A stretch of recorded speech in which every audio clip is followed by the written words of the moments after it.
Buenas noches y bienvenidos a Teleantioquia Global, una hora de análisis internacional. Hoy vamos a hablar de España y de Cataluña. ¿Cuál es la posibilidad de que Cataluña se desprenda de España, que sea un nuevo país? ¿Es posible la independencia catalana? Este fin de semana que pasó se realizaron elecciones parlamentarias en Cataluña y aunque no eran unas elecciones que definieran la independencia de este territorio, muchos lo tomaron como un termómetro. La gente está votando a favor de la independencia o en contra de la independencia, según qué partido político votara. Todo eso lo vamos a analizar hoy aquí en Teleantioquia Global.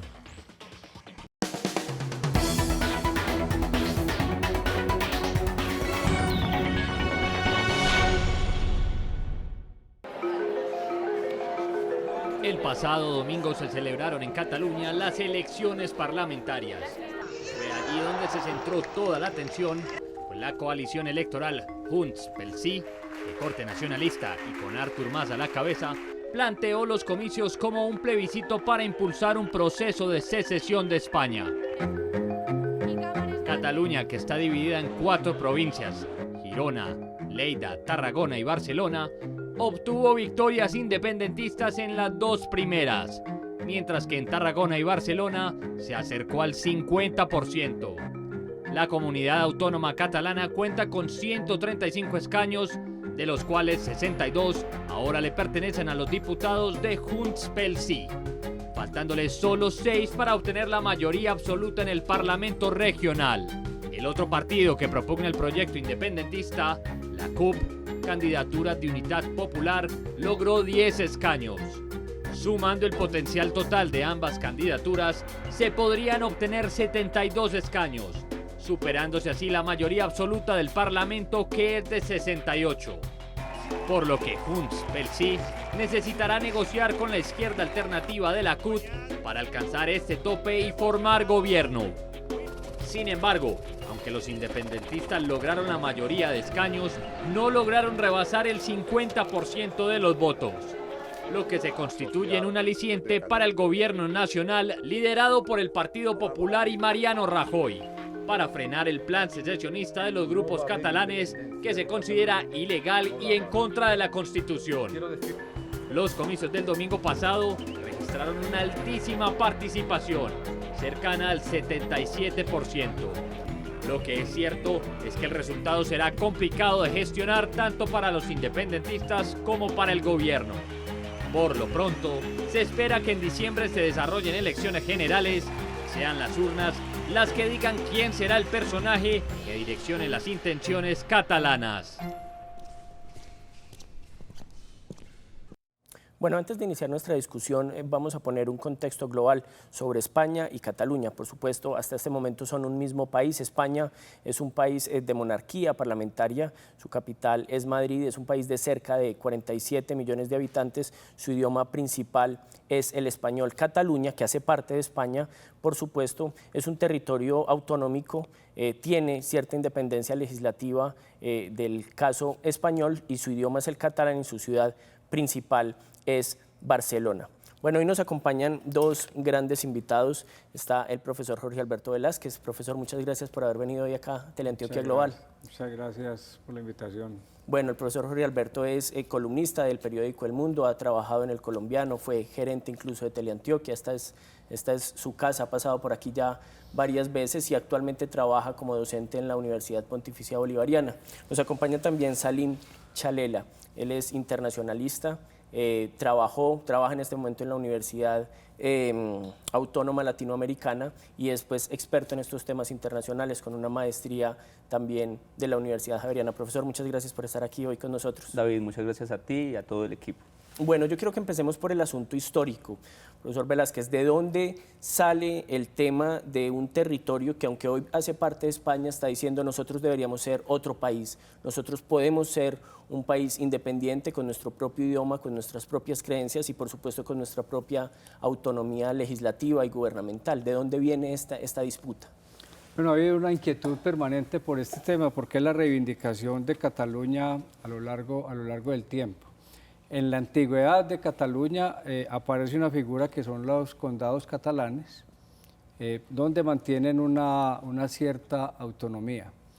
En la Edad Media se robustece este concepto de autonomía, se crean algunas instituciones, las instituciones catalanas que todavía persisten, las Cortes en su momento y la Generalitat.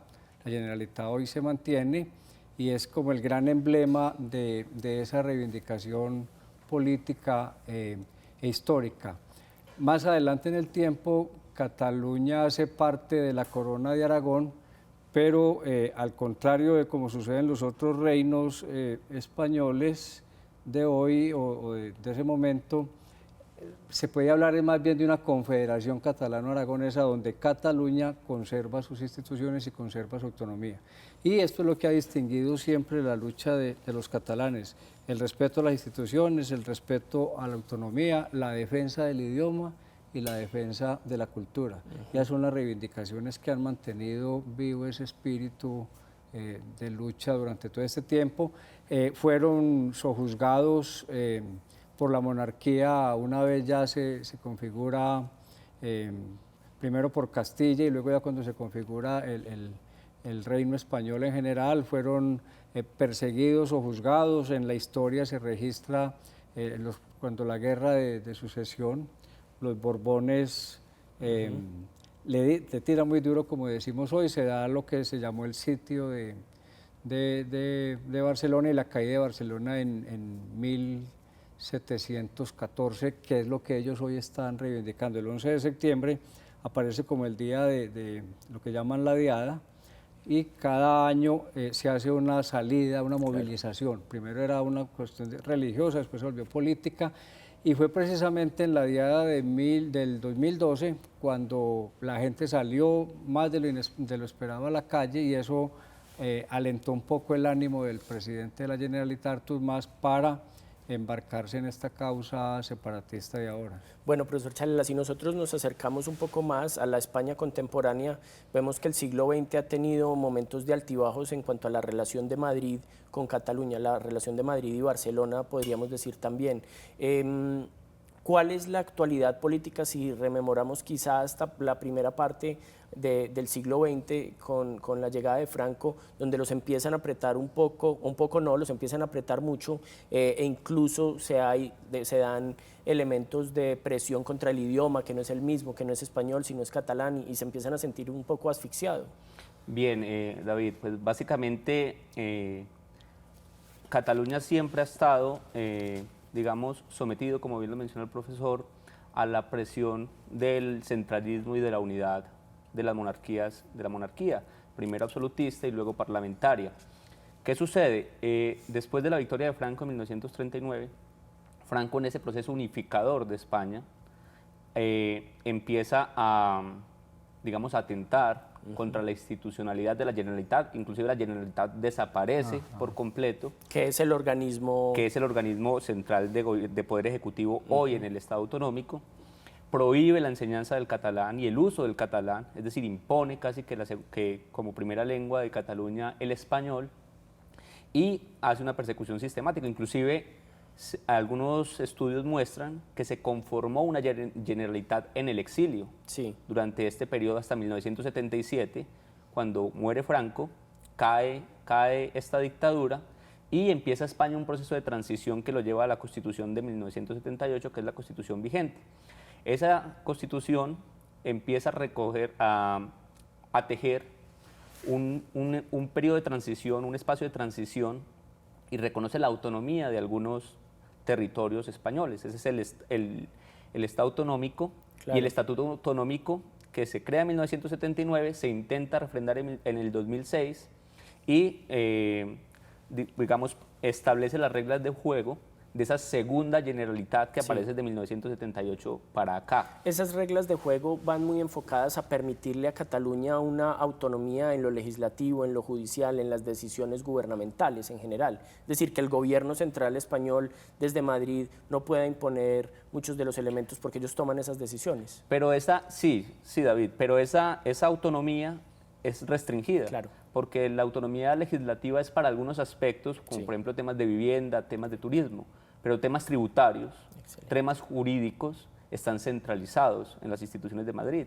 No en vano, inclusive hoy salió en el periódico El País que el Tribunal Superior de España va a imputar cargos contra Arturo Mas por la convocatoria que hizo el 9 de noviembre a esta especie de plebiscito o este hipotético plebiscito.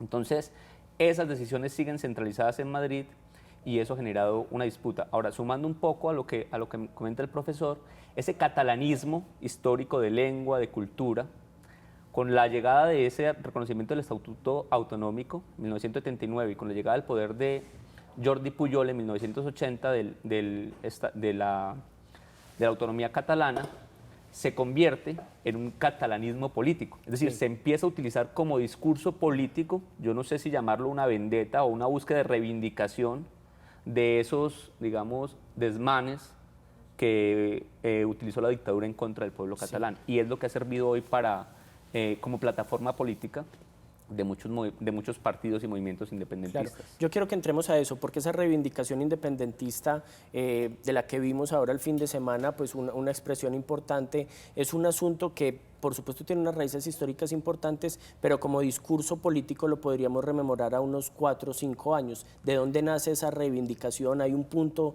de inflexión, hay un punto que explota de nuevo decir nosotros podemos ser un solo país?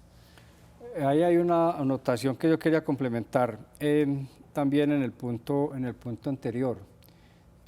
La España de las autonomías es España de las autonomías en parte por el País Vasco y por Cataluña, que son autonomías históricas. Hay una historia no paralela, pero muy parecida, aunque los vascos no aceptan paralelismos con Euskadi o País Vasco. Entonces, para empezar a hacer ese tránsito a la democracia, la Constitución del 78 reconoce esas autonomías, pero como no podían hacerle un estatuto especial al País Vasco y a Cataluña, declaran la España de las autonomías para todos los territorios. Entonces hoy hablan en general, todos en general tienen como las mismas competencias, aunque hay unos estatutos especiales para el País Vasco, lo que llaman el concierto vasco, y un manejo distinto en materia de impuestos, de tributación, y lo que se ha buscado siempre, que es el Estatuto de Cataluña. En parte, ya para contestar su pregunta, ¿por qué se reverdecen estos laureles, como decimos, o como podríamos decir, frente a la reivindicación en los últimos años?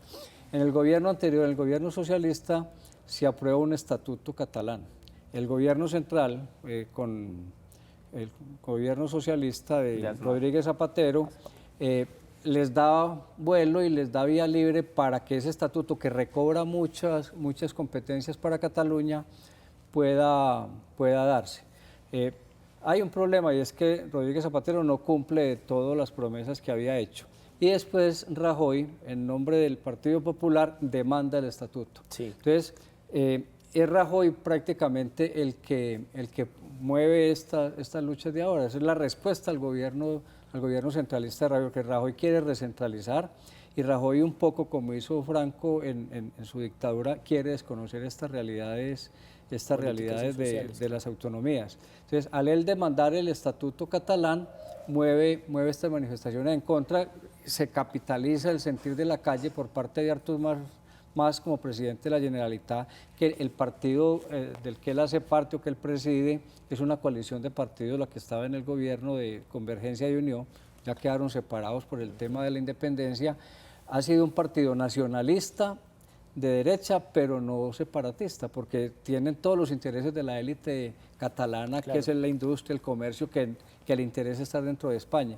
Pero más se monta en esa corriente popular, lo que expresa la calle en estas manifestaciones en las diadas, y empieza a promover el separatismo, lo que va en relación con ese sí el ideario de Esquerra Republicana, que son separatistas y son de partido de izquierda radical. Bueno, hay un asunto en el que tiene que suceder en este momento, y es hacer el análisis de lo que pasó el fin de semana en las elecciones que se dieron en Cataluña. Vamos a ir un pequeño corte y cuando regresemos analizamos qué fue lo que sucedió en las elecciones. ¿Es realmente Cataluña un territorio que tiene la fuerza para ser un nuevo país? Ya regresamos aquí a Teleantioquia Global.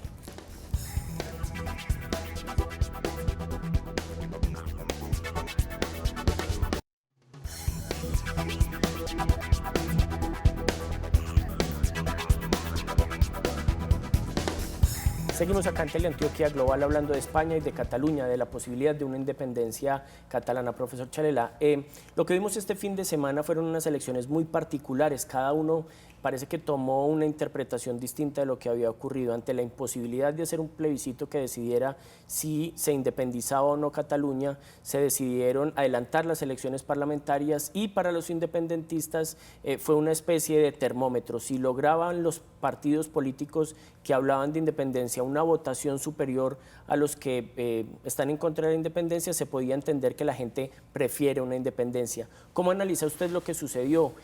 Los independentistas ganaron más escaños, pero no tanto como se esperaba, incluso no lograron una votación superior en número de votos. ¿Cómo lo interpreta usted? Bien, David, yo voy a retomar las palabras de Inés Arrimada, que es una de las líderes del Movimiento Ciudadanos, sí, segunda fuerza política hoy claro, en Cataluña, cuando planteó que estas elecciones deberían repetirse rápidamente porque no fueron unas elecciones de programas o de proyectos. Básicamente la concentración y el interés estaba dado en si el sí por la independencia obtenía el mayor número de votos que el no, y de ahí empezar la hoja de ruta que tiene trazada Arturo Mas como presidente hacia la independencia de Cataluña, que estaba planteada en 18 meses.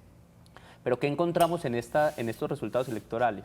El movimiento Juntos por el Sí, que recoge las candidaturas de Convergencia y de Esguerra Republicana, dos movimientos nacionalistas, obtienen menos escaños que los que obtuvieron en 2012, pero estaban buscando, digamos, apuntalar esa mayoría con los escaños logrados por otro movimiento independentista de la izquierda radical, que es la candidatura de Unidad Popular, o el CUP, que obtuvo 10 escaños. Este es un movimiento casi que nuevo, reciente, que recoge las nuevas ciudadanías, feminismos, movimientos antisistema, sí, que buscan la independencia, inclusive de la Unión Europea.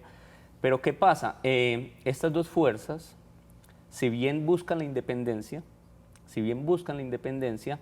este último movimiento es el CUP, no está, digamos, de acuerdo que Arturo Mas siga siendo presidente. Este último movimiento estaba buscando básicamente era que él sí ganara el número de votos en las elecciones, y eso no ocurrió. Entonces, hoy encontramos, en el momento postelectoral, que la reelección presidencial de Arturo Mas está bastante complicada. Tienen 62 escaños en el Parlamento catalán, lo que no les permite tener la mayoría absoluta, que se lograba con 68, y no tienen a ese aliado para elegirlo o reelegirlo como presidente. Es decir, que lo que ocurrió este fin de semana podría decirse que fue un fracaso para las propuestas independentistas. Eso es muy duro tacharlo así. No lograron lo que se esperaba. Ellos esperaban tener una votación mayor, una aprobación de sus propuestas, que les dijeran, vea, tenemos una mayoría que dice que queremos ser independientes de España. Lo que pasa es que el listón estaba muy alto porque ellos estaban pretendiendo alcanzar la mayoría absoluta.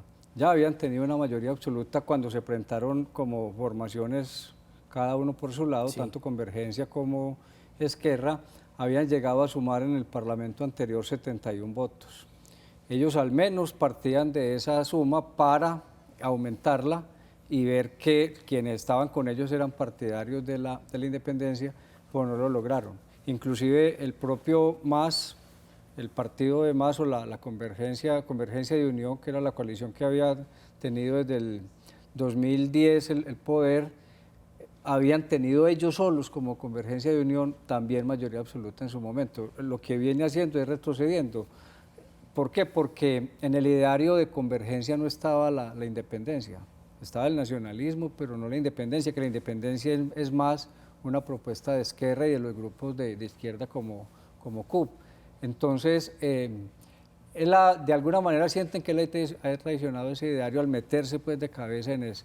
Y ellos lograron la mayoría en el Parlamento, con los 62 escaños pueden ser invitados o están llamados a formar gobierno, necesitan los otros 10 votos de la CUT, pero no hay un triunfo rotundo del separatismo. Si esto hubiera sido un plebiscito, ¿ustedes votan si están de acuerdo en separarnos de España o no están de acuerdo? ¿Los independentistas hubieran perdido? Sí.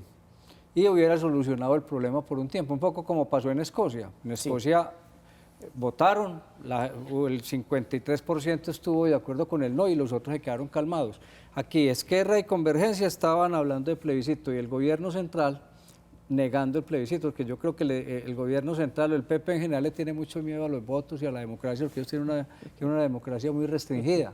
Entonces, si ellos hubieran aceptado así fuera un hecho político, no jurídico, ya habían solucionado ese problema y ya tenían que empezar a trabajar, pero claro, sigue planteando, o sea, los ganadores de ahora dicen, no, es que nosotros recibimos una votación mayoritaria y el proceso continúa. Claro. Entonces vamos a tener el mismo debate que tuvimos en los 2 años anteriores de aquí en adelante. Sí, pero yo creo que los reales ganadores de estas elecciones en Cataluña son esos nuevos movimientos. Aquí lo que se está mostrando es que hay una búsqueda de una renovación política. Sí.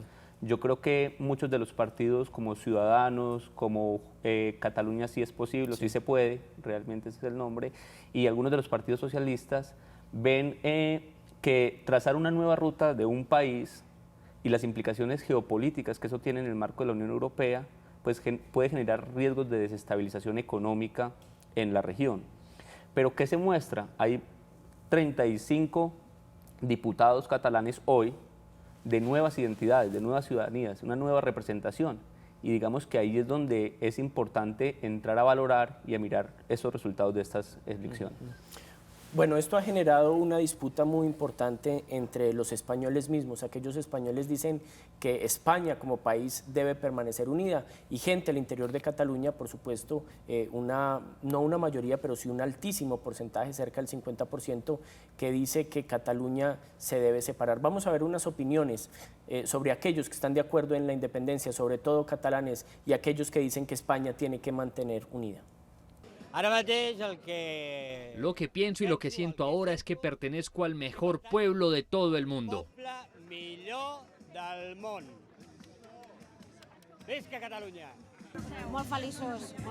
Estamos muy felices. Fue una larga lucha, fue muy difícil. Trabajamos mucho por ello y sabemos que este es el resultado de ello. En especial por saber que luchamos contra un gobierno que utilizó toda su fuerza para reprimir este sentimiento. Un gobierno que no es democrático. A mí personalmente el nacionalismo, creo que Einstein decía que era el sarampión de la humanidad, ¿no? Me parece un coñazo, parece ridículo, obsceno, miserable, atroz. Yo soy vasco y lo conozco bien. Pero si la gente se quiere suicidar, yo creo que hay que darles el derecho a hacerlo, no sé. Cataluña por ella misma no va a poder desarrollarse como un país independiente, puesto que todas las personas y la industria y cantidad de, pues de gente importante de política y todo, la Unión Europea incluso lo va a abandonar y se van a quedar solos. No creo que nos afecte, creo que les afectará sobre todo a los catalanes esta decisión. Hombre, pues que vamos a otra guerra civil. Vamos a otra guerra civil, que es lo que ellos quieren. Vamos a una revolución. Y si no hay revolución, habrá guerra civil, o una de las dos cosas. O sea, vamos a otro enfrentamiento civil. ¿A estas alturas qué? ¿A estas alturas qué? A ver, perdona. Están como encerrados en una botella. Si tiene la culpa Franco.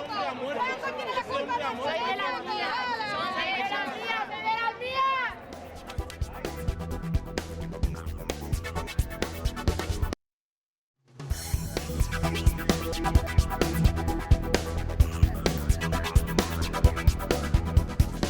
Bueno, seguimos en Teleantioquia Global hablando de España y de Cataluña, la posibilidad de una independencia catalana. Profesor, ¿usted cree que estas peticiones se deben también en parte a que España arrastra una crisis muy fuerte desde el 2010, 2011 y estas peticiones vienen de grupos poblacionales y políticos también que dicen quizás si nosotros fuéramos un país independiente hubiéramos podido sortear mejor esta crisis económica? Mira, haciendo un ejercicio quizás de sociología histórica, por pensarlo, la crisis económica siempre ha sido un detonante de secesión o de integración. Si uno va a la antigüedad, si uno va al siglo XVII, uno empieza a ver que esas secesiones, esos nuevos estados que empiezan a emerger en Europa, surgen por esos intereses comerciales, por unos intereses económicos que superaban a las monarquías. Vas al siglo XVIII y vas a encontrar colonias en América que también empiezan adelantarse esos procesos que se materializan en el siglo XIX. Inclusive uno puede pensar en un caso cercano como Panamá. Panamá intentó separarse de Colombia 4 veces a lo largo del siglo XIX, y lo logró a principios del siglo XX cuando la crisis económica generada por la Guerra de los 1000 días propició un espacio para esa secesión. Inclusive la integración también es un resultado de las crisis económicas. Claro. En 1973, con la crisis del petróleo, se dio el crecimiento exponencial de los países de la Comunidad Económica Europea, que hasta ese momento eran 6, y luego de esa crisis económica creció hacia 13 o 14 países. Entonces, la crisis económica sí se convierte en un detonante de esos procesos separatistas o integracionistas. ¿Qué puede uno visualizar en este proceso catalán? De 2010 a 2014 es donde se ve, según las encuestas que se realizaron con anticipación y según las tendencias, el crecimiento exponencial de la idea independentista. ¿Por qué? Porque hoy en día, en un mundo tan interdependiente, en un mundo donde ya los flujos no son solamente flujos diplomáticos o flujos militares, sino que los flujos que se mueven son comerciales, son de personas, son de bienes, son de servicios, generan una cantidad de patrones. Hoy lo económico empieza a convertirse en un factor determinante para que algunas ciudades o algunas regiones empiecen a buscar un reconocimiento de su identidad por fuera de los estados. Entonces, en un mundo tan interdependiente, en una región tan rica como Cataluña, se empieza a visualizar que si nos separamos de España podemos salir de la crisis más rápido, y eso empieza a motivar esa idea independiente. Hay entonces un cansancio de los catalanes de una pertenencia a España en el que se han sentido maltratados históricamente, en el que no se han sentido partes integrales de una nación en la que aportan mucho pero creen no recibir lo suficiente. Ese es uno de los argumentos. Ellos tradicionalmente, pues Cataluña ha sido un estado industrial, es un estado de frontera, que tiene un intercambio económico y un intercambio cultural con Francia muy activo, y está muy favorecida esa posición también por el turismo. De los millones de turistas, que son muchos y en aumento cada año, la principal ciudad que visitan los turistas que van a España es a Barcelona. Claro. Entonces ellos tienen ahí una posición de ventaja que sienten que no es reconocida por el Estado español. Ellos siempre se han sentido maltratados por el Estado español y hay mucho reclamo en ese sentido. Damos mucho, recibimos poco, y buena parte también del discurso en estos años ha sido eso. ¿Cuánto aportamos al Estado español? Y el Estado español contestando qué hemos hecho nosotros en Cataluña, pues hasta llegar al milímetro y al centavo, qué obras sí, qué obras no. Pero ellos en general sienten que el Estado no recompensa o no retribuye lo que merece. Ahora, eso podría pensarse que es una posición de chocante o discriminación frente a las otras regiones, pero hay que ver que Cataluña también es un territorio que ha recibido muchas migraciones. La industrialización de Cataluña se dio con gente que vino de Aragón, con gente que vino de Andalucía y que hoy están en las instituciones. O sea, no hay tal... La gente teme mucho que si Barcelona y Cataluña se independizan, cierran las fronteras, pero hay que ver que ellos han sido un país un territorio de acogida a muchos. Hubo un anterior presidente de la Generalitat por el Partido Socialista que era andaluz, y esta candidata que él mencionó, Inés Arrimadas, también es andaluza. O sea que no es tal la discriminación de Cataluña frente a los otros españoles, que también ha aflorado en el discurso. Sí. Sin embargo, y revisando un poco el argumento del profesor, si bien Cataluña aporta el 20%, cerca del 20% al PIB español, es la región que tiene una deuda más alta con el Estado español, cerca del 27%. Entonces, ese argumento de que damos mucho y nos dan poco, hay que verlo con mucho cuidado, precisamente porque hay casi que un equilibrio en pasivos de la deuda que tiene Cataluña con España, frente a lo que están aportando al Producto Interno Bruto. Bueno, ¿qué tanto se parecen estas peticiones independentistas a otras que vemos también en Europa? Vimos, por supuesto, la de Escocia. Ese sí fue un plebiscito en el que ganó el no, pero también hay propuestas independentistas en Italia, en Alemania. ¿Qué tanto se parecen? Porque no son muy dados a las comparaciones, por supuesto, por las características culturales, sociales e incluso idiomáticas que existen, pero estos movimientos independentistas que pretenden crear nuevos países en Europa, ¿se parecen entre ellos o no, profesor? Yo no creo que sean, pues, que respondan a un molde, aunque sí hay unas razones históricas en todos ellos. Hoy el que está más latente, pensaría yo, es el de Bélgica.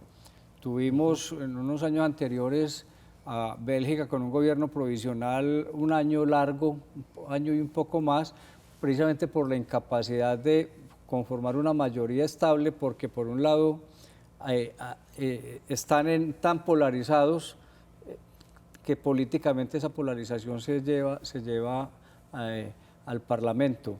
Ahí hay una situación que ha mantenido unido, es el rey, o sea, la figura del rey, tanto el anterior como el nuevo tiene ese cometido de mantener la unidad del Estado belga.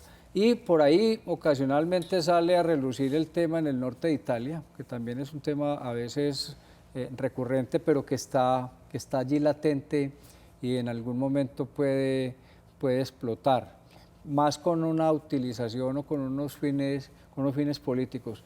Yo lo que veo aquí es que la Unión Europea tiene que prepararse para eso, porque España se ha negado, el Estado español se ha negado a reconocer el derecho a decidir que alegan los catalanes, pero igualmente los estados tienen una libertad de autodeterminación, sí. Y uno dice hasta dónde llega y por qué la respuesta tanto de Europa como de España es solamente en la obstaculización desde lo jurídico. Hay una decisión, inmediatamente viene la demanda, la judicialización de unas peticiones, que lo mismo podría hacer la Unión Europea.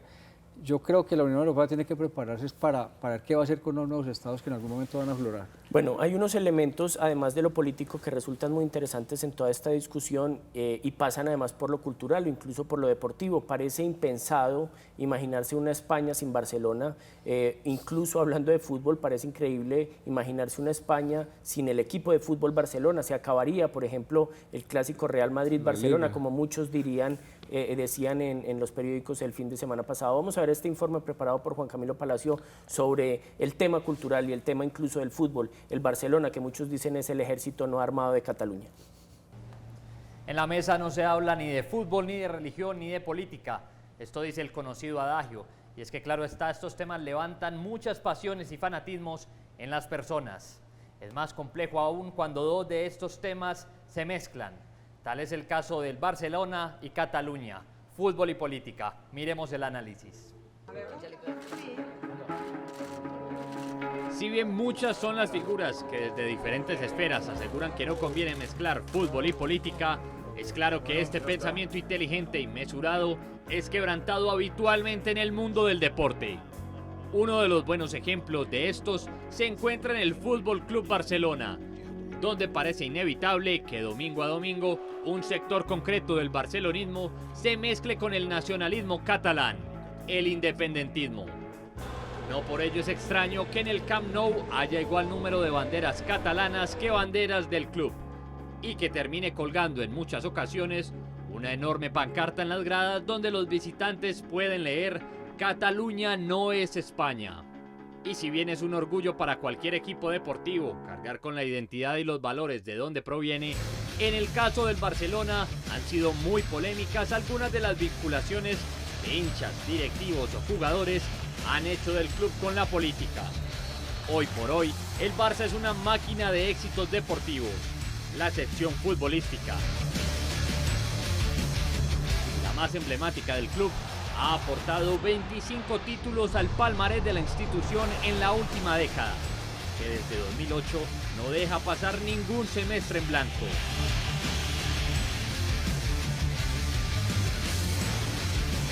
La afición barcelonista disfruta desde entonces de un gran momento del equipo, que en los últimos años ha encadenado su mejor racha de victorias consecutivas, su mejor porcentaje de goles y otros registros que serán difíciles de superar.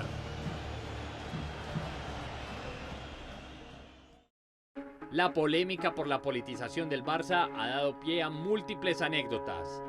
Desde la etapa como presidente de Joan Laporta, reconocido activista del independentismo catalán, que llegó a retirar la bandera española del complejo de entrenamiento La Masía, pasando por los problemas de camerino de Bojan Kirk, que tuvo problemas al portar la camisa de la selección española, o David Villa, que tuvo problemas por tener la bandera española marcada en sus guayos, hasta llegar a las declaraciones de Gerard Piqué, que le han traído problemas ante la opinión pública recientemente.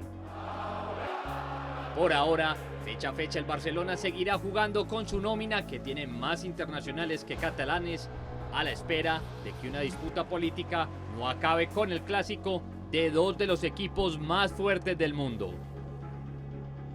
Por el bien común, conviene que se hable separado de fútbol o política, que con eso ya hay mucho de qué hablar.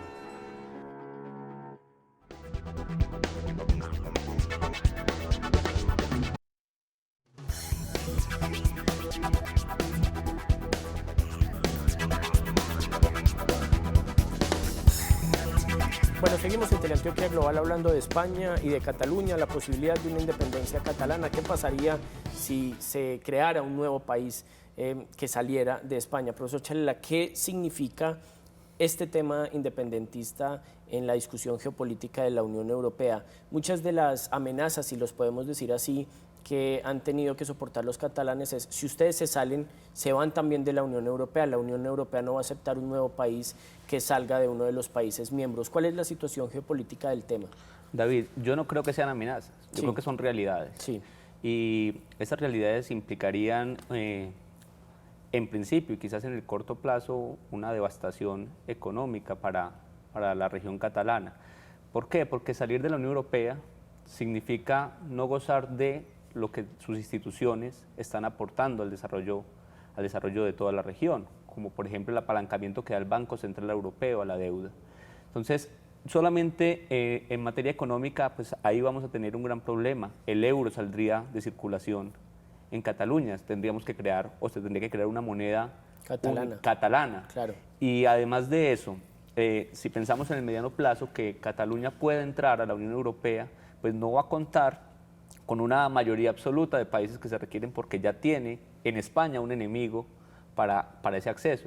Adicionalmente a eso, hay que pensar que precisamente por la plurinacionalidad que existe en Europa, para la Unión Europea permitir que esta región que surge de un proceso de secesión entre como un nuevo Estado de la Unión Europea, sería también impulsar otros procesos secesionistas que hay en la región. Claro. Entonces, políticamente hemos visto a Angela Merkel decir que no a este tipo de procesos, hemos visto ayer precisamente al Parlamento Europeo manifestar que de tajo, apenas se dé la independencia, debe salir Cataluña de esta región. Entonces las implicaciones son profundas y creo que los tiempos de recuperación pueden tardar varios años para la región. ¿Tiene la Unión Europea la suficiente fuerza como para seguir ofreciendo enormes beneficios si se hace parte de la Unión Europea? Porque la crisis también en Europa ha generado dudas sobre la fortaleza política, pero sobre todo económica de la Unión Europea. ¿Qué tanto pesa entonces la posibilidad de quedarse o salirse de la Unión? Hay ventajas que son indiscutibles, por ejemplo el euro, el tratamiento de las fronteras y las subvenciones que reciben algunos países de parte de los países en general de todos los países de la Unión, pero con dineros que vienen en mayores cantidades del norte. Pero yo pienso que la Unión Europea no puede permanecer en esa posición inmovilista, porque la política hace su juego y en algún momento tendrán que negociar las independencias de los países que lo quieran y la Unión Europea adaptarse o adecuarse a ello. Hoy pues tiene que defender a los países que son miembros, pero en el futuro no le puede dar la espalda a una eventual Cataluña independiente, claro, como no le podrá dar la espalda a otro país, a Flandes o a cualquiera que se quiera separar. Se tiene que adecuar. Yo pienso que en general hoy la Unión Europea ha mostrado sus debilidades, tanto en el manejo que le dio a este proceso electoral de Cataluña, porque lo único que hicieron fue meter miedo. Sí. Están trabajando con la política del miedo. Y por otro lado, pues también tiene que revisarse porque se le creció el problema de los inmigrantes y de los refugiados, y en materia jurídica, que uno también pensaba que la Unión Europea era como un paradigma en lo jurídico. Hemos visto frente al escándalo de Volkswagen y frente al escándalo de la FIFA que no ha hecho nada. Y el que ha movido los temas jurídicos es Estados Unidos. Entonces, yo creo que este es un momento para que la Unión Europea también se mire hacia adentro y evolucione. Bueno, a manera de conclusión, de forma muy concreta, ¿cuál es el camino que sigue para Cataluña? Y es posible que en un tiempo corto veamos a una Cataluña independiente, a un país catalán. ¿Cuál es la opinión que tienen ustedes? Yo creo que más que un futuro o pensar en la futura Cataluña, hay que hacer una reflexión frente a los cambios y las dinámicas políticas contemporáneas que se viven en el orden global. Si bien no nos podemos quedar en una posición inmovilista como se ha planteado, también esos procesos de transición hacia nuevas naciones, nuevos estados que se reconozcan dentro del sistema, hay que sopesarlos en un mundo cada vez más interdependiente. Joan Prats, que es un académico importante catalán, precisamente dice que quien debe transformarse en sí mismo es el Estado. Hoy el Estado nacional es cuestionado, inclusive en América Latina. La ciudadanía ya no cree en las instituciones, se ha perdido la confianza en las instituciones. Las tecnologías de la información y las comunicaciones permiten que haya una desterritorialización de la soberanía, por llamarlo de alguna manera, y que estemos más enterados inclusive de los problemas globales que de los problemas locales. Entonces, eso sí representa grandes retos. Yo creo que el reto de la Unión Europea no está si reconoce o no a un Estado miembro, sino en cómo deben operar sus instituciones para hacer una especie de gobernanza de la interdependencia que se viene planteando a nivel global.